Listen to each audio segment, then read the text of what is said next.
I started judo when I was 4 years old. My dad used to do judo until he was a teenager, and originally I wanted to start in gymnastics, but once he put my brother in, I showed a lot of interest in it, and I took to it ever since.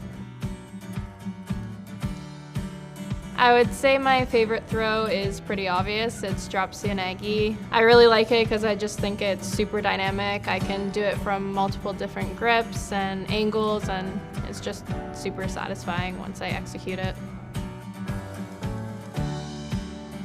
I would say my favorite newaza move is the Heisinga roll. It's a really good transition once I come out of drop-seoi-nage. I just hook the arm, and typically I look for the tap, but I know it's pretty hard on the shoulder, so sometimes I just hold them down with it. My nickname is Klim or Klimmy. It's something that started when I was in high school from one of my friends, and it's just sort of transgressed and people caught onto it over the years. I would say my hero is my very first judo coach, Kevin Doherty. He really introduced me to elite level judo at a young age. He was the first Olympian that I knew, and that really inspired me and made me dream really big.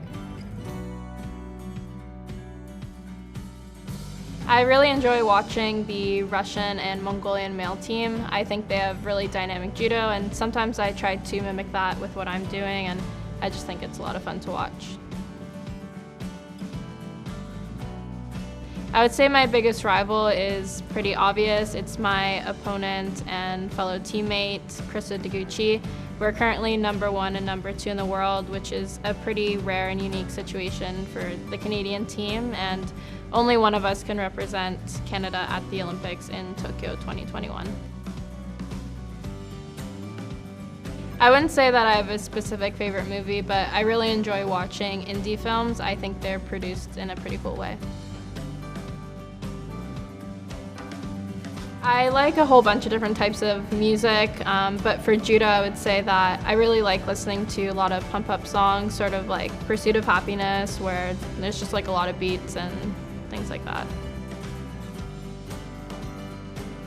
I would say my favorite food is honestly anything sweet. I have a really bad sweet tooth, so ice cream or chocolate or anything like that is good for me. I would say my secret talent is pretty random. I'm pretty good at Call of Duty. I started playing only to annoy my brother when we were younger, and I actually ended up being pretty good. Now I can beat most of the guys on the team, but I'm pretty sure they're not going to admit to it.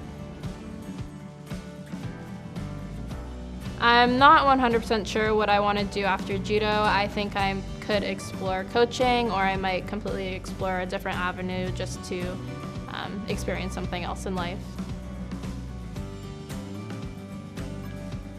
I would say my favorite memory from the IJF World Tour would be the 2018 Osaka Grand Slam.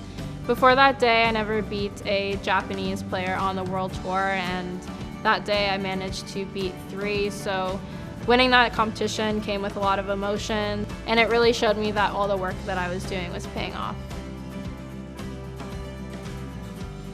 My old coach once said that once you're done judo, you're only going to wish that you did more. And that's something that I always refer back to once I find myself in those hard places with judo, being unsure of how to move forward, or if I've lost any kind of motivation for whatever reason. That quote always helps me get back on track and push through. Something that's really special about judo is just how much of an international sport it is, and how we all really act like a community. We all need each other to improve and get better. We all have to train with each other in order to reach our goals and to improve our judo. I think that's something that's really different compared to any other sport in the world. I knew it was there, I just needed a moment. You want me to do it again?